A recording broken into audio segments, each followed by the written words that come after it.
নাহমাদুহু ওয়া নুসাল্লি আলা রাসূলিহিল কারীম আম্মা বা'দ। জান্নাতি ব্যক্তি তো হলো তারাই যারা নাকি দুনিয়ার মায়ায় না পড়ে আখিরাতের মায়ার চেষ্টা করে, অর্থাৎ তারা দুনিয়া থেকে আখিরাতের বাজার করার চেষ্টা করে। কেননা তারা জানে দুনিয়া হলো ক্ষণস্থায়ী আর আখিরাত হলো চিরস্থায়ী।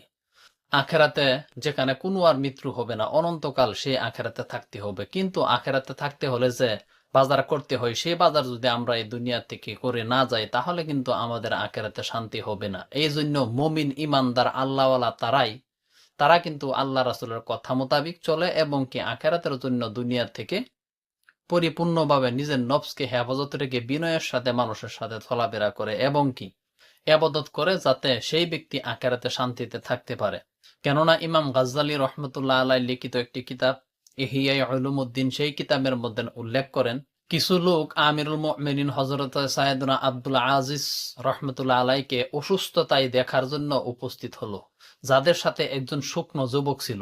অর্থাৎ সেই যুবক এত স্বাস্থ্যবান ছিল না, চিকন ছিল।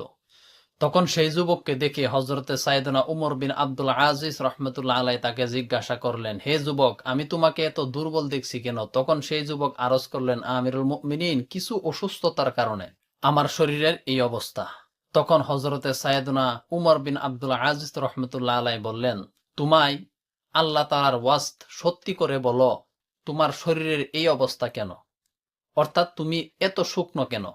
তখন সেই যুবক বললেন, হে আমিরুল মুমিনিন, আমি যখন দুনিয়াদারি চাকচিক্য দেখি বা দুনিয়ার সৌন্দর্য দেখি, তখন তার স্বাদকে নষ্টকারী হিসাবে পাই। অর্থাৎ দুনিয়ার যত ধরনের আয়েশ আরাম সৌন্দর্য দেখি, সকল কিছু দুনিয়ার জন্য, আখিরাতের জন্য কিছুই নাই। কারণ আমার দৃষ্টিতে এর উজ্জ্বলতা এবং মিষ্টতা কমে গেছে।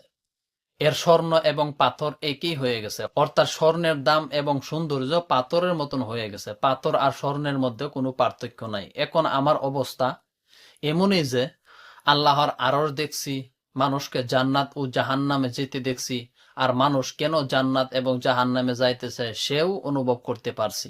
বাস এই কারণেই দিনে রোজা রাখি আর রাতে ইবাদত করি, যাতে আল্লাহ রাব্বুল আলামিন আমাকে ওই জাহান্নামীদের মতো জাহান্নামে নিক্ষেপ না করে। তবু আমার এই আমল আল্লাহ তাআলার পক্ষ থেকে প্রদত্ত সওয়াব ও আযাবের জন্য অনেক কম অনুভব করি। এই জন্যই হয়তো আমার শরীরের এই অবস্থা।